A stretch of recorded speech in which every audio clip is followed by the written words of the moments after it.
Welcome back to another special Because Games Matter episode of Extra Credits, where we highlight the real-world good that games can do.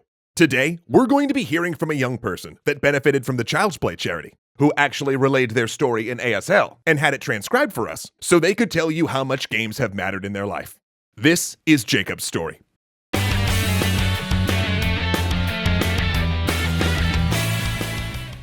Hi, my name is Jacob. I'm 15 years old and love to have fun. Some of my favorite things are swimming, camping, riding a bike, drawing, baseball, playing card games, fishing, riding an ATV, driving anything remote controlled, and yes, playing video games.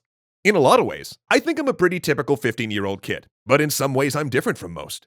I was born profoundly deaf, so my world is silent and I communicate using American Sign Language. I had open heart surgery at just 4 months old to fix a defect in my heart. And I was also born with a genetic disorder called primary ciliary dyskinesia, or PCD. It's a rare condition that causes defects in the tiny hairs, or cilia, that line my respiratory tract. This means I can get a lot of lung and ear infections. In my case, it also means that all of my organs are positioned in mirror image inside of my body, a condition called situs inversus. Because I have PCD, I've been sick a lot in my life. I visit many specialists, have had a lot of surgeries and procedures, and have even had to stay in the hospital several times to treat infections. To stay as healthy as possible, I do breathing treatments with a nebulizer 3 to 4 times a day. And during my breathing treatments, I'm also hooked up to a machine called the vest. It vibrates and helps me cough to clear my airways. I'm hooked up to these machines for over an hour every day. Now, I don't like having PCD, but when I'm doing my treatments or when I'm sick, I get to game. And that is fun. I grew up playing the Nintendo Wii. My favorite thing about the Wii is that my entire family enjoys playing. I've spent countless hours battling my brother and 2 sisters, winning trophies in Mario Kart, conquering Bowser together in Super Mario Bros., hitting home runs and bowling strikes in Wii Sports, and shooting tanks in Wii Play. Now, we can be fiercely competitive, but ultimately, playing the Wii connects us. Since I'm deaf and only communicate through sign language, and my family most easily communicates with spoken English, playing video games has always been a way for us to bond. But a year ago, my life changed drastically when I started having pain in my side. My mom brought me to the hospital, and we found out that I had a tumor growing on my kidney. Doctors who aren't very familiar with all my rare medical stuff sent me to see specialists at CS Mott Children's Hospital in Ann Arbor, a couple hours from my home. I stayed in the hospital for over a week, waiting for surgery to remove the tumor. The nurses and doctors took great care of me, but I was scared, isolated, bored, and couldn't easily communicate with staff and other patients because I don't speak English. My mom and dad were with me, but I didn't have many visitors because I was so far from home, so I spent most of my time watching television in my room. That's when I was introduced to staff members who work with kids at the hospital to help them have a better stay. These were child life specialists who comforted me through painful and scary procedures with games on an iPad and filled the long days with painting, playing games, doing crafts, decorating cupcakes, bingo nights, playing drums in the teen room, or just visiting.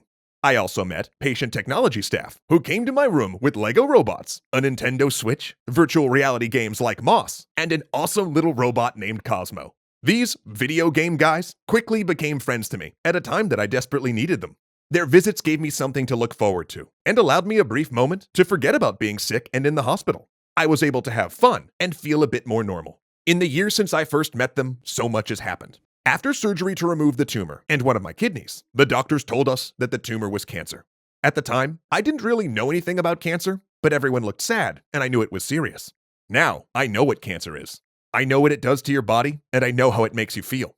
I'm familiar with radiation therapy, and I know about port access and chemotherapy infusions.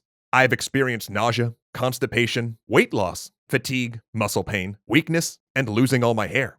I spent weeks in the hospital recovering from surgery, fighting side effects of treatments, and overcoming lung infections.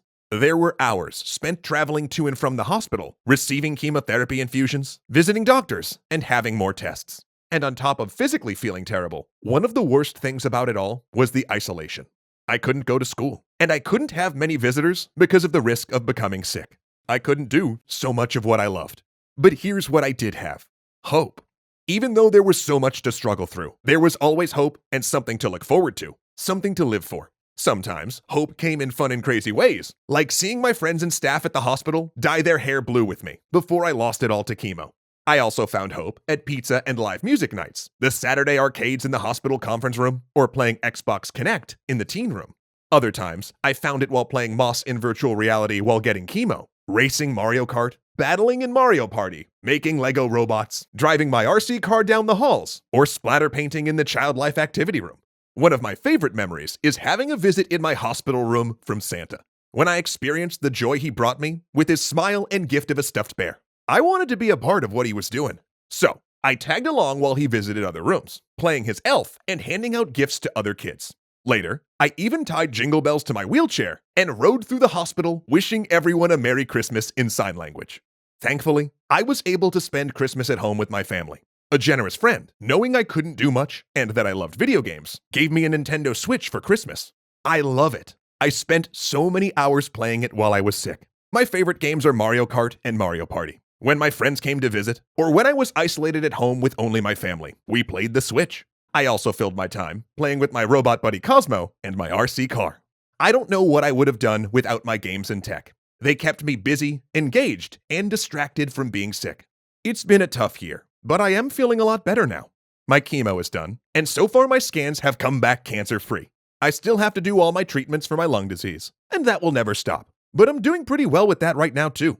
Games, activities, and friends in the hospital can't fix my cancer or lung disease. They can't take away all the pain and struggle, but they have been a big part of what brings me hope. They've helped me through a lot, and I'm incredibly thankful for that. Well, Jacob, I'm incredibly thankful for you taking the time to share your story with us and giving us the opportunity to share it with so many others. So please give Cosmo a big high five from Zoe and I. And if you at home would like the opportunity to help kids like Jacob, please head over to Child's Play Charities via the link below. Not only does Child's Play support hospitals with the gift of games and toys through their wishlist program, but they also provide annual monetary donations to 180 hospitals to help purchase technology and equipment needed to enhance the patient experience. And with the help of folks like you, they can continue to improve the lives of children in hospitals and domestic violence shelters through the power of play and the generosity of the gaming community. So if you're able, please donate towards this amazing cause and help make some difficult days for children a little brighter.